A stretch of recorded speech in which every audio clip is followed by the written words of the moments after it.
और ये सरकार लगातार बिचौलियों का प्रॉफिट कैसे बढ़े, बिचौलियों की आमदनी कैसे बढ़े, उसके फैसले ले रही है। कुछ भाजपाई मुनाफाखोरों की वजह से सारे व्यापारियों की सामाजिक छवि खराब हो रही है। वो तमाम भारतीय जनता पार्टी के भाजपाई कारोबारी जो मुनाफाखोरी कर रहे हैं, उनकी वजह से बड़े पैमाने पर बड़े व्यापारियों की छवि खराब हो रही है। भाजपा की विशेष चंदा पॉलिसी की वजह से सब जगह नजराना वसूला जा रहा है, जिससे महंगाई बढ़ती है, और अगर महंगाई बढ़ती है तो मांग घटेगी, और अगर मांग घटेगी तो हमारा व्यापार भी कम होगा। और व्यापारियों की इतनी आर्थिक स्थिति खराब है कि आज व्यापार चलाने के लिए उन पर पूंजी नहीं है, पैसा नहीं है। वो जहां व्यापार चलाने के लिए पैसा नहीं तो आखिरकार व्यापार बढ़ाएंगे कैसे। और अब तो ऐसी भी सूचनाएं मिल रही और जानकारी आ रही है कि निवेश में एडवांस कमीशन की डिमांड हो रही है। अगर आप निवेश करना चाहते हैं तो आपसे एडवांस कमीशन की मांग हो रही है। और वहीं ऑनलाइन की चुनौती की वजह से हमारे बहुत सारे ट्रेडिशनल व्यापारी, उनका बड़े पैमाने पर नुकसान हो रहा है। और जिस तरह का टैक्स सिस्टम इन्होंने क्रिएट किया है, यह व्यापारियों के अंदर लगातार भय पैदा कर रहा है। कहने को तो ये कहते हैं कि हमारा टैक्स सिस्टम बहुत अच्छा होने जा रहा है, व्यापारियों की मदद कर रहा है, लेकिन सच्चाई यह है कि टैक्स सिस्टम व्यापार के लिए भय पैदा करता जा रहा है। जीएसटी के पुराने व झूठे नोटिस और पॉलिटिकल नोटिस, अगर कहीं व्यापारी समाजवादी पार्टी की विचारधारा उसकी अगर तारीफ भी कर दी उसने, तो जीएसटी के पुराने व झूठे नोटिस और सेटलमेंट के नाम पर पूरा वसूली का तंत्र काम कर रहा है। ये नई पॉलिसी है भारतीय जनता पार्टी की। जहां विशेष चंदा पॉलिसी थी, वहीं उन्हीं की अंदर ही अंदर सेटलमेंट की पॉलिसी चल रही है। और उसका उदाहरण कई हमारे व्यापारियों ने देखा है। कानपुर जैसे बहुत बड़े शहर में जहां बड़ा कारखाना कारोबार है, वहां पर महीनों सेटलमेंट के लिए पुलिस बैठाई रह गई। कई स्थानों पर, प्रतिष्ठानों पर महीनों उत्तर प्रदेश की पुलिस बैठाई गई अपने सेटलमेंट के लिए।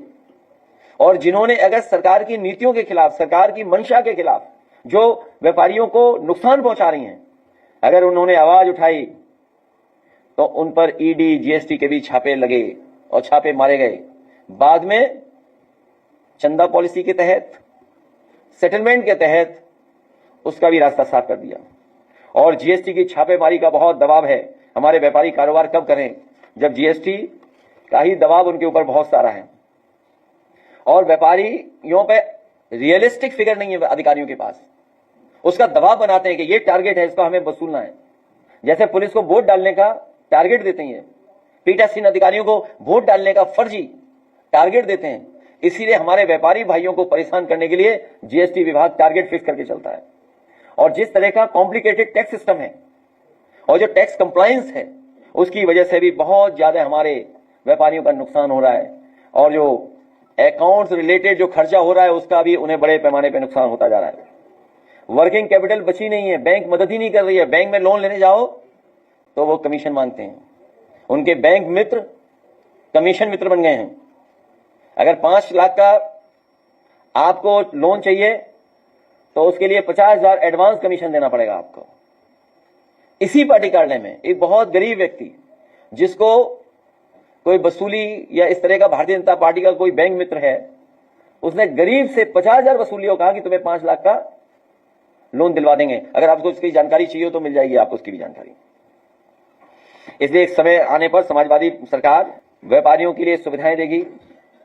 व्यापार को आसान बनाने के लिए पारदर्शी नीतियां कैसे बने, और व्यापारियों को अधिकारियों से भी रक्षा के लिए, अधिकारियों से रक्षा के लिए भी हम लोग काम करेंगे। इधर अधिकारी भी उनकी सुरक्षा के लिए खतरा बन गए हैं। मुझे पूरा भरोसा है कि जिस तरीके से समाजवादियों ने हमेशा कारोबार, बड़े उद्योग लगें और उत्तर प्रदेश की अर्थव्यवस्था बेहतर हो, उसके लिए काम किए हैं। नेताजी से लेकर के समाजवादी पार्टी की पिछली सरकार जो थी, उसमें भी बड़े महत्वपूर्ण फैसले लिए। आज जब मैं अखबार पढ़ रहा था, वो देख रहा था, उसमें तो जो इंसेंटिव दिए जा रहे हैं आज भी, वो इंसेंटिव उन्हीं उद्योगों को दिया जा रहा है जो कभी समाजवादी सरकार में शुरू हुए थे, बने थे। चाहे वो नोएडा का सैमसंग हो और चाहे आपके बगल में संडीला में पेप्सी का बड़ा कारखाना लगा हो। इसलिए बस कहने के लिए डबल इंजन की सरकार है, पर हर इंजन ईंधन की जुगाड़ में लगा है। मैं व्यापार सभा के सभी पदाधिकारियों का बहुत बहुत धन्यवाद देता हूं। हमारे प्रेस के साथी जो समय दिया हमें, उसके लिए बहुत धन्यवाद।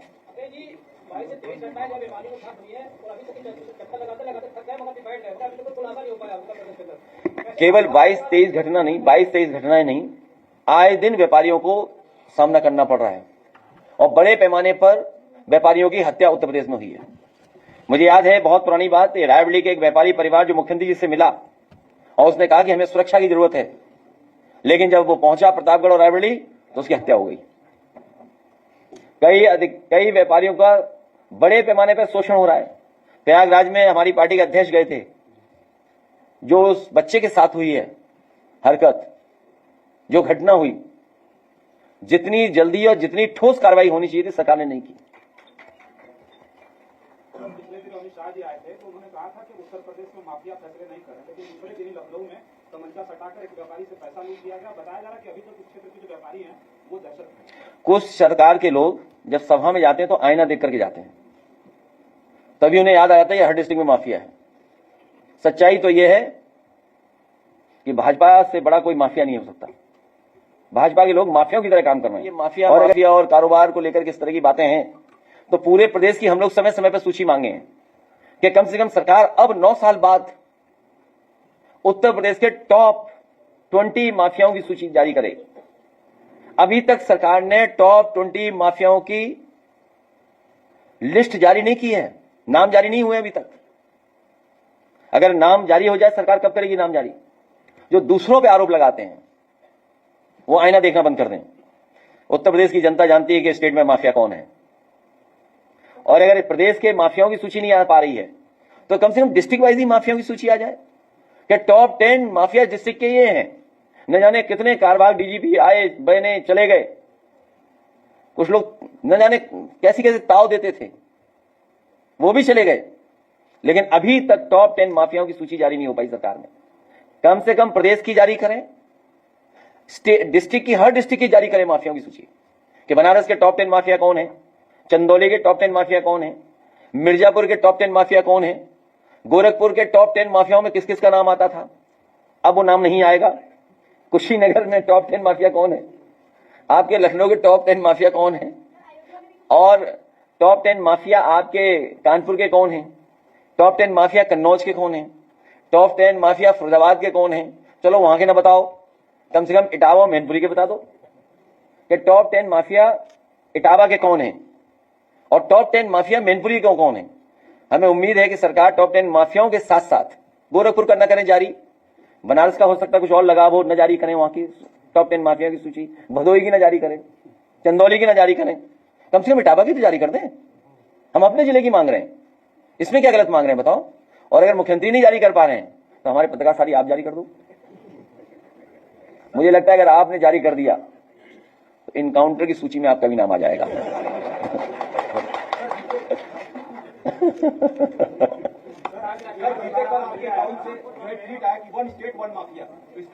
मैं भी ढूंढ रहा हूं, इसलिए मैंने कहा आईना देख करके ना जाए, वो भाषण नहीं देना चाहिए, आईना देख करके नहीं, फिर माफिया दिखेंगे।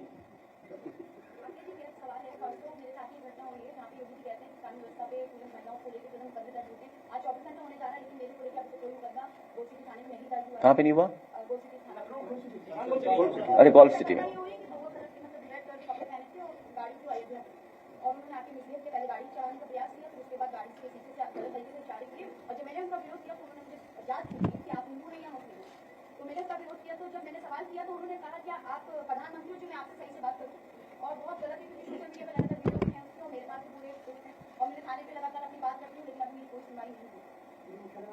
है अच्छा, पता है किस अखबार में है? अभी इसी संदर्भ में मैं फोन किया, मैं नहीं बताऊंगा, मैं सीपी किया, फोन किया तो वो कह रहे कि क्या मैं बताऊंगा, पूछता हूं, अभी तक कुछ नहीं बताया लोग। बीजेपी में लोग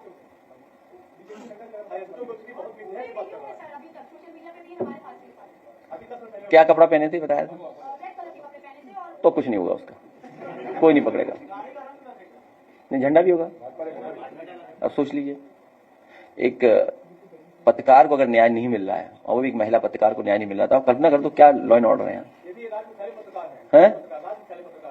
हाँ नहीं, पत्रकार है, हमारे लिए तो पत्रकार है, कोई भी हो पत्रकार हो। सबसे बड़ी बात ये आधी आबादी की है पत्रकार, महिलाएं, और बताओ इनको भी न्याय नहीं मिल रहा।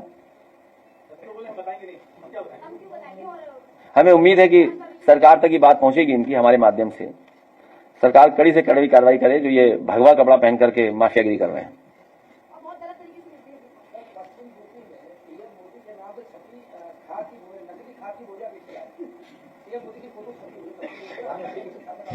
इसमें पक्का बीजेपी के लोग कर रहे होंगे, और ये जो डबल इंजन का जो झगड़ा है वो बोरियों में भी दिखाई दे रहा है। ये जो डबल इंजन का झगड़ा है, ये कम से कम एक गुट ने प्रधानमंत्री जी को बदनाम करने के लिए उन्हीं ने बोरी बनवाई है। मैं भी ढूंढ रहा हूं उसे।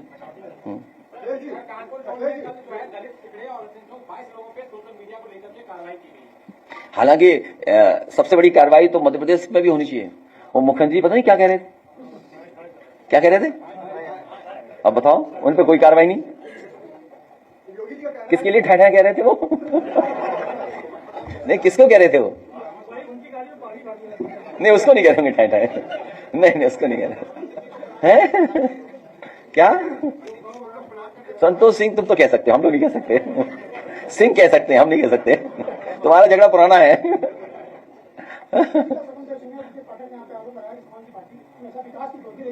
सच कहा उन्होंने बहुत सच कहा। उनसे अच्छा कोई भी नहीं, वो सच बोलते हैं वो। कौन कौन मंत्री थे उसमें? तुम अगर अब लोहिया चले जाओ तो डॉक्टर तुम्हें गलत इंजेक्शन लगा देगा। तुम हमारे डिप्टी सीएम के खिलाफ सवाल पूछ रहे हो, ऐसा डोज देंगे वो तुम्हें। अच्छा क्या हालत है बताओ अस्पतालों की। इसीलिए मैंने कहा हर इंजन ईंधन की तलाश में है। ये जितने इंजन दिखाई दे रहे हैं आपको सब ईंधन मतलब समझ गए होगे, डीजल पेट्रोल की जरूरत होने। हाँ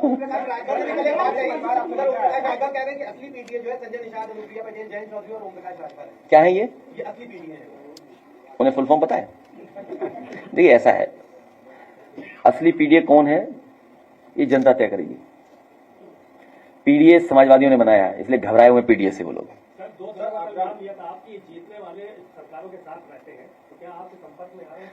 हम दूर रखना चाहते हैं, इसलिए कुछ कुछ बातें कह देते हैं आपसे, जैसे हमारे पास ना आ पाए, हमारे लोग ना ले आए उन्हें हमारे पास। हम इसीलिए जानबूझ के कुछ कहते हैं, ऐसा कह दो कि वो कुछ कहते रहे हमारे खिलाफ, जो लाने वाले लोग हैं वो ला ना पाए उन्हें। बात समझे? क्या चीज?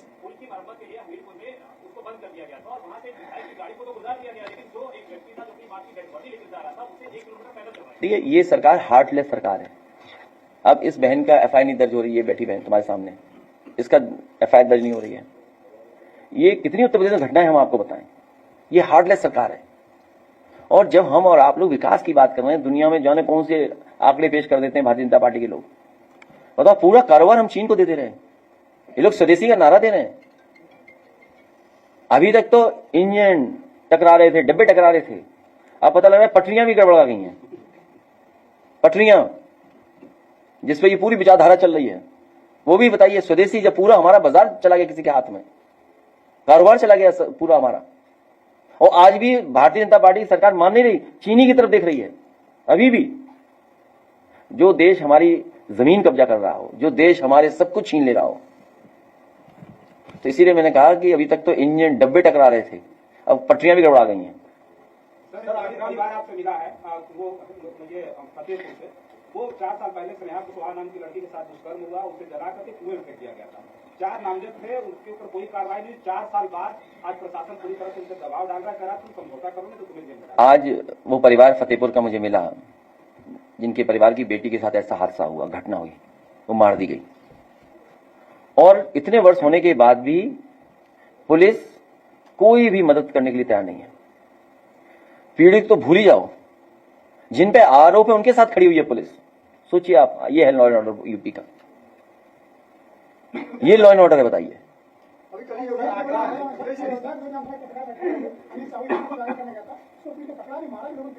किस घटना में?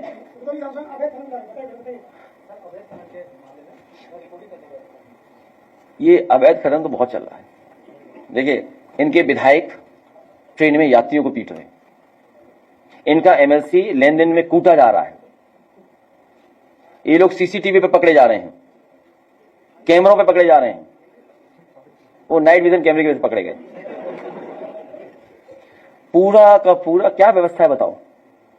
जो हाईवे बना रहे हैं उस हाईवे पे एक्सीडेंट हो जा रहा है इन्हीं के विधायक का। मंत्री लोग आखिरी वक्त पर जाने क्या क्या कर रहे हैं। कई मंत्री शिकायत करने के अधिकारी हमारी नहीं सुन रहे और अधिकारियों की ट्रांसफर पोस्टिंग किसी और कारण हो रही है। और रात भर पैसे कितने जा रहे हैं? रात भर आप पता कर लीजिए विभागों के बारे में। पीडब्ल्यूडी का विभाग पता कर लीजिए आप। बिजली विभाग बिका जा रहा है। आप सॉलिड वेस्ट मैनेजमेंट पे देख लो आप क्या हालत है। नाले सफाई की हालत क्या है। बिजली का देखिए कितनी महंगी हो गई, कहीं प्रोडक्शन नहीं, कुछ नहीं। अरे पेड़ लग रहे हैं, 200 करोड़ से ऊपर पेड़ लग गए हैं। मुझे तो ये नहीं हो रहा घास को तो नहीं गिन लेती है, झाड़ वाड़ को गिन लेते हैं, हो गए 200 करोड़। सोचिए आप 200 करोड़ पेड़ लगे यूपी में। और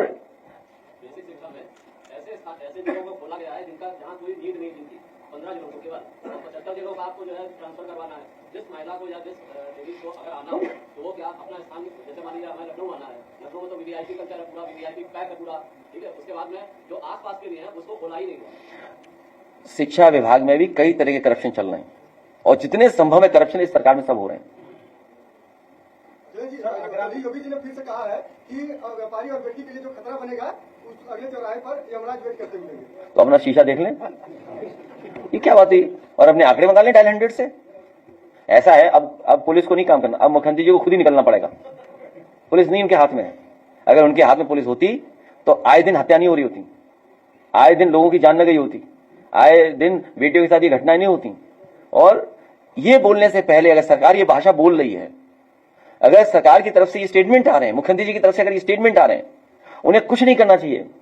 डायल 100 डायल 112 के पूरे डेटा निकाल लेना चाहिए और उसको देख करके खुद ही सड़क पर निकल जाना चाहिए उन्हें, कि पुलिस के हाथ में नहीं बची। सर, आगरा में पुलिस के कार्य से नाराज व्यापारियों ने अनिश्चितकालीन समय के लिए बाजार बंद कर दिया। अभी लेटेस्ट न्यूज दिया। तो घटना क्या है उसमें? सर, पुलिस नजर कानून व्यवस्था और वहां पर लगातार बाजार में छुट्टी हुई। कोई बड़ी बात नहीं, ये इसी तरह चला। पुलिस जब मिली गई है अपराधियों से, क्या उम्मीद करोगे आप? जब अपराधी ही कर रहे हैं सब न्याय, तभी मैंने आपसे कहा ना कि चलिए आप पूरे उत्तर प्रदेश के माफियाओं की सूची मत दो, 10, टॉप 20 या टॉप 50 माफिया उत्तर प्रदेश के कौन है, मत दीजिए सूची। आप कम से कम डिस्ट्रिक्ट वाइज तो आ जाए सूची। और ये सरकार अगर टॉप 10 माफिया जो है हर डिस्ट्रिक्ट के वो बंद हो जाए तो अपने आप कानून से सुधार हो जाएगा। कौन रोक रहा है सरकार को? टॉप 10 माफियाओं क्यों नहीं बंद कर रहे हर जिले का? अगर आगरा में शिकायत है तो आगरा के टॉप 10 माफिया को बंद कर दो जेल में। अब इसलिए नहीं बंद कर रहे, सब बीजेपी के संग है वो, और जमीनों का कारोबार कर रहे हैं सब मिलकर के।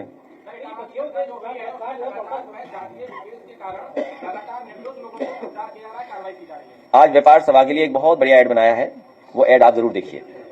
लाइए ऐड और लाइट बंद कर दो, उसके बाद कोई गाना लगाइए, जौनपुर का जो गाएगा उसका गाना, पूछो महोगा का।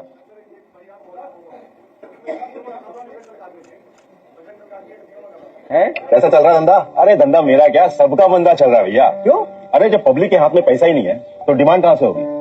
नोटबंदी और जीएसटी के बाद तो धंधा घटता ही जा रहा है। हमारे कब की तरह उधर गांव में बोरी में चोरी हो रही है और यहाँ सत्ताधारियों के चंदे की रसीद काट काट के खुलेआम सीना चोरी हो रही है। गजब ही लूट है भैया। तो क्यों ना मिलकर बंद करें लूट का ये कारोबार और लाए काम व्यापार बढ़ाने वाली अपनी सरकार, जिसने खेत और हुनर को व्यापार से जोड़ा था, निवेश को जमीन पर उतार कर दिखाया था और अपने राज्य में रोजगार को बढ़ाया था। जिनका काम आज भी है यार, 27 में बनाएंगे उनकी सरकार।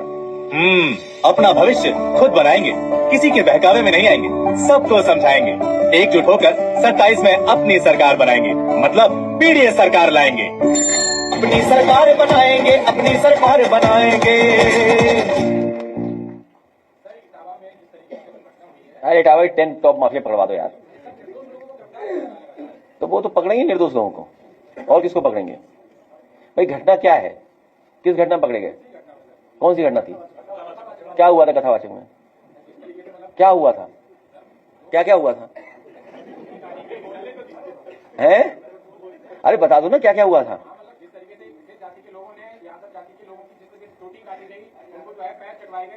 देखिए सच्चाई ये है, आप सब सच जानते हो, ऐसा नहीं है कि आप लोग नहीं जानते हो। भारतीय जनता पार्टी जातिवादी सरकार है, जातिवादी सरकार है। इसमें सबसे ज्यादा जात के आधार पर फैसले होते हैं।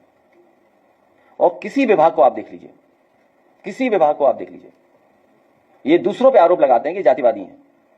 आप इनका विभाग देखिए कौन है। अगर समाजवादी सरकार होती, अगर एक बिरादरी के दो भी दिखाई दे जाते तो हम जातिवाद हो जाते। आज ऊपर से नीचे तक देख लो आप। एक दिन आपने सीरियस नहीं लिया होगा, सीरियसली लिया हो आपने, ऐसा नहीं कि आप सब पढ़े लिखे हर बात को समझते हैं। मैंने ये कहा था कि 2500 लोग हैं, 2500 लोगों ने उत्तर प्रदेश लूटा है। और नहीं मानते आप, गिनती कर लीजिए, गलत गिनती हो तो बता देना आप। केवल 2500 लोगों ने 2500 लोगों ने पूरा उत्तर प्रदेश लूट लिया और वही अन्याय करा रहे हैं और वही जाति के आधार पर आपको परेशान कर रहे हैं। आप बताइए, प्रतापगढ़ में हमारी पार्टी के जिलाध्यक्ष और उसके परिवार पर 100 मुकदमे, 100 मुकदमे, कोई सुनने वाला नहीं। काहे के आईपीएस, काहे के डीएम, काहे के कुछ, क्या स्थिति पैदा कर दी सोचो आप। 100 मुकदमे हैं, सोचिए आप। रमाकांत यादव जब उनके साथ थे तो माफिया नहीं थे क्या? बीजेपी में नहीं थे रमाकांत? बीजेपी वाले मना कर दें कि बीजेपी में नहीं थे, तब वो माफिया नहीं थे, तब वो रमाकांत जी, उनके प्यारे रमाकांत जी थे। प्रजापति की जो पत्नी है वो मेरे पास आई और उन्होंने कहा कि मुख्यमंत्री जी मुझसे मिले और उन्होंने कहा कि हमें वोट दे दो, हम आपके पति को जेल से बाहर कर देंगे। तो इसका मतलब यह हुआ कि भारतीय जनता पार्टी ने उसको फंसाया, प्रजापति को। भारतीय जनता पार्टी ने प्रजापति को फंसाया, जेल भेजा। जब वोट चाहिए था तो उसकी पत्नी से वोट मांग रहे थे भारतीय जनता पार्टी के मुख्यमंत्री, जो आज मुख्यमंत्री हैं, वो वोट मांग रहे थे। ये बात गलत हो तो बता दो आप। मोहम्मद आजम खान साहब की यूनिवर्सिटी बंद करा दी, या उनके साथ जो जो झूठे मुकदमे लिखाए गए। आज मुख्यमंत्री जी भी सुनने में आए, यूनिवर्सिटी बना ली है कोई उन्होंने। मोहम्मद आजम खान साहब चांसलर बने तो हमारे मुख्यमंत्री जी भी चांसलर बन गए उस यूनिवर्सिटी के। अगर जमीन के रेवेन्यू डिपार्टमेंट के जो जमीनें थी, जो सड़कें होती हैं, जो तालाब होता है या और जमीनें होती हैं, जैसे मोहम्मद आजम खान साहब ने अपने कैबिनेट के फैसले से, सरकार के फैसले से अपनी यूनिवर्सिटी का हिस्सा बनाया, वैसे ही मुख्यमंत्री ने हिस्सा बनाया। तो क्या गलत किया मोहम्मद आजम खान साहब ने? योगी जी भी तो बना रहे हैं यूनिवर्सिटी। आप उनकी भी जमीन की चीजें चेक करो, जैसे मोहम्मद आजम खान साहब की जमीनों के चेक किए थे आपने। तो यूनिवर्सिटी में वो भी चांसलर, वो भी चांसलर, उन्होंने भी जमीन ली, उन्होंने भी जमीन ली। अगर उन्होंने 300 एकड़ ली तो उन्होंने 600 एकड़ ली जमीन। आप पता करिए गोरखपुर की जमीन ले ली। हाँ, आप लोग लिखा दोगे, चला दोगे तो हो सकता है आपका हाफ एनकाउंटर हो जाए। तो जातिवादी कौन है? कौन भेदभाव कर रहा है फैसलों में? और सोचिए आप, व्यापारियों का, व्यापारियों के पक्ष में हम लोग गए, व्यापारियों की सरकार ये। और जब व्यापारियों को मुआवजा दिलाने हम लोग गए तो बुलडोजर की बकेट पे बीजेपी के लोग, और प्लानिंग करके विधायक ने भेजा। सोचिए आप, क्या विधायक डायरेक्ट संपर्क में नहीं मुख्यमंत्री के? सोचिए आप, ये हो रहा है उत्तर प्रदेश में।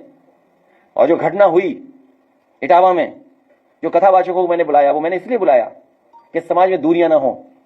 उस गांव में पहले भी ये यादवी कथा करके गए हैं, आप पता करवा लेना आप। उन गांव वालों को सब पता है कि ये यादवी है कथावाचक, क्योंकि जिस परिवार को कथा करानी थी उन पे इतना संसाधन, पैसा नहीं था कि लाखों रुपए वाले कथावाचक बुला लें। क्योंकि कई कथावाचक हैं जो 50 लाख रुपए लेते हैं। कोई किसी की हैसियत है कि धीरेन्द्र शास्त्री को बुला ले अपने घर कथा के लिए? कोई अंडर टेबल लेगा वो बाबा पैसे? आप पता करवा लीजिए, अंडर टेबल नहीं लेते हैं वो धीरेन्द्र शास्त्री। क्या कथावाचक, पता कितनी कीमत होगी उनकी? फ्री थोड़े नहीं। तो ये यादव लोग कथा कहते, तो कथा तो हर समाज के लोग कह रहे हैं।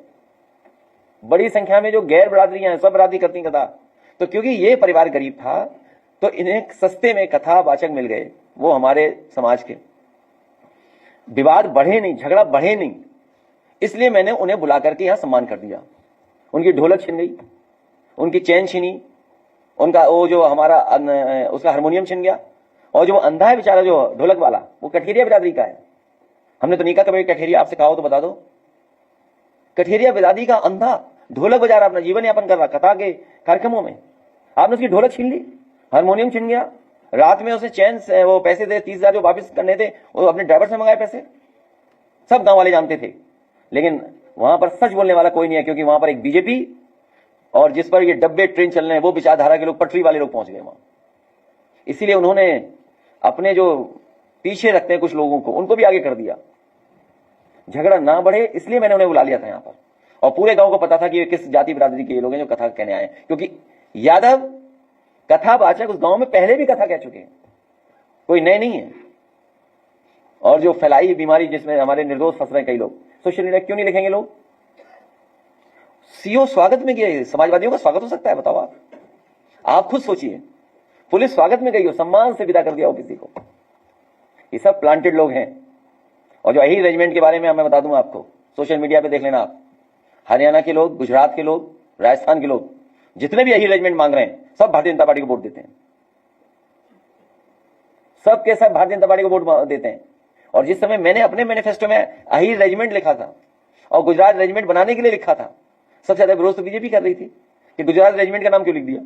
आप हमारा मैनिफेस्टो मंगाइए 2019 का, उसमें बकायदा मैंने लिखा था कि समाजवादी सरकार बनेगी तो हम अहीर रेजिमेंट और गुजरात रेजिमेंट जरूर बनाएंगे।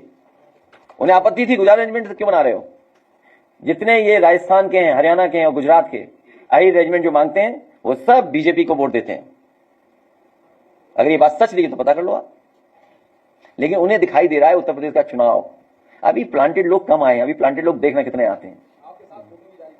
तो हमसे कोई खिंचा ले फोटो, लेकिन हमने रेट तय कर दिया कुछ। मैंने आज मैं व्यापारी साथियों को धन्यवाद देता हूं, आज इन्होंने लाखों रुपया मुझे दिया, लाखों रुपया दिया। आप कल्पना नहीं कर सकते कि हमारे व्यापार सभा के लोगों ने कितना हमारी मदद की है, लाखों। मैं कह रहा हूं भाजपा के लोग जब माफिया बारे में बोले तो अपने घर का शीशा देख के ना निकले।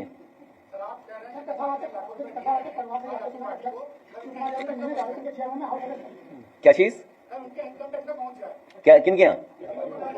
अरे इतना नहीं दिया जो इनकम टैक्स में चले जाए, इतने देने वाले भाजपा को देते हैं। ये जो चंदा वसूली कुछ इनकी पॉलिसी है। देखिए आप ये देखिए ऐसा है, भगवान कृष्ण पूरी दुनिया में उनका है, भाजपा ही भगवान बदलने वाले लोग हैं। इस समय से भगवान बदल देते हैं। मैं आपसे कह रहा हूं भाजपा ही भगवान बदल देते हैं, अपने सब समय भगवान बदलते रहते हैं। इनका एक भगवान नहीं है। हो सकता बुरा लगे उन्हें इस बात को लेकर के हम पे कहें कि हम सनातनी नहीं है। सत्य का रास्ता ही सनातन है, धर्म का रास्ता ही सनातन धर्म है, और धर्म का रास्ता अन्याय नहीं कर सकता। जो अन्याय कर रहा है वो धर्म के रास्ते पे नहीं है, और जो अन्याय, दुख, परेशानी दे रहा है वो सनातनी नहीं है। याद रखना, अपने आप को वो सनातनी नहीं कह सकता है जो दूसरों को दुख देता हो, दूसरों को परेशानी पैदा करता हो। हम हिंदू लोग उसको कभी स्वीकार नहीं कर सकते वो सनातनी है। जो दूसरों की हत्या कर दे वो सनातनी नहीं हो सकता।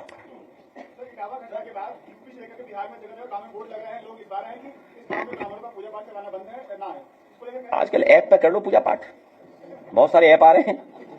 नहीं आजकल ऐप बना दिए हैं सबने, ऐप से कर लीजिए पूजा, उसमें क्या है। हम किसी के विरोधी नहीं है इसीलिए। और हमारा और जिसके बारे में आप कह रहे हो वो हजारों साल पुराना रिश्ता है, उसके लिए भी आखिरी भजन सुना के आपको घर विदा करेंगे। क्या इटावा की घटना को यादव बनाम ब्राह्मण बनाने की कोशिश हो रही है? अरे यार क्या ही पत्रकार हो तुम यार, छोड़ो यार, कुछ नहीं है वो झूठ बोल रहे हैं। भाजपा चुनाव हार रहे हैं। देखिए ऐसा है, भाजपा चुनाव हार रहे हैं, चुनाव हार रहे हैं। अरे बताइए अगर वो पक्ष में थे तो माता प्रसाद पांडे के ऊपर क्यों गाली गलौज करा रहे थे? भाई वो क्या ब्राह्मण नहीं है? नहीं, अंडे फेंके, अपमानित किया। बताओ आप बताओ, माता प्रसाद पांडे सीनियर नहीं है क्या? है शीशा तोड़ दिया। एक राहुल यादव है और उसके क्या कहते शीशा तोड़ दिया गया। ये हम कभी समाजवादी लोग जातिवादी नहीं हो सकते, लेकिन हम पीढ़ीवादी हैं थोड़े। और भारतीय जनता पार्टी जितना कहेगी हम उतना पीढ़ीवादी हो जाएंगे। भारतीय जनता पार्टी जितना प्लांट करेगी हमारे खिलाफ हम उतने ही पीढ़ीवादी हैं। बस याद रखें वो लोग। ये भारतीय जनता पार्टी तोड़वा रही है, भारतीय जनता पार्टी तोड़वा रही है, क्योंकि वो जब ये कहते हैं कि वो सेक्युलरिज्म और सोशलिज्म के खिलाफ हैं, तो सेक्युलरिज्म हमें इक्वलिटी इन रिलीजन देता है, हमें बराबरी का मौका देता है। और सोशलिज्म में मतलब आर्थिक और सामाजिक, सोशलिज्म में हमें आर्थिक बराबरी का मौका मिलता है। ये कैपिटलिस्ट लोग हैं, ये बड़े बड़े लोगों के साथ खड़े हुए लोग हैं। इसलिए ये बाबा साहब भीमराव अम्बेडकर के पक्ष में नहीं रहेंगे, संविधान के पक्ष में नहीं है, क्योंकि ये सीधे सीधे आरक्षण के खिलाफ नहीं बोल सकते हैं। इसीलिए सोशलिज्म के खिलाफ बोलते हैं, क्योंकि ये कट्टरवादी लोग हैं, ये नफरत पसंद करते हैं लोग, ये समाज को बांटने वाले लोग हैं। इसलिए सीधा सीधा नहीं कह सकते, इसलिए सेक्युलरिज्म के खिलाफ है।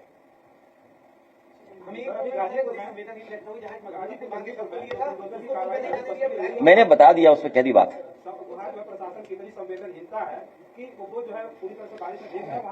ये हार्टलेस सरकार है, इससे कोई उम्मीद करोगे न्याय की या सहानुभूति की तो ये आप ही गलत हैं।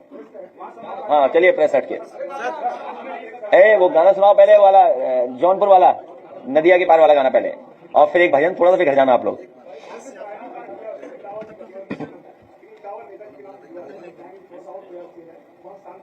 नहीं, अरे ये मैं आपको बता दूं, एक बीजेपी का नेता हुआ और कुछ लोग जो जिसपे पटरी जिसपे डबल इंजन चल रहे हैं, उनके लोग पहुंचे थे गांव में, आप पता करवा लो आप। उन्होंने नफरत करवाई, उन्हीं ने झूठ बुलवाया, बोला महिला बता नहीं छेड़ा है, बताइए।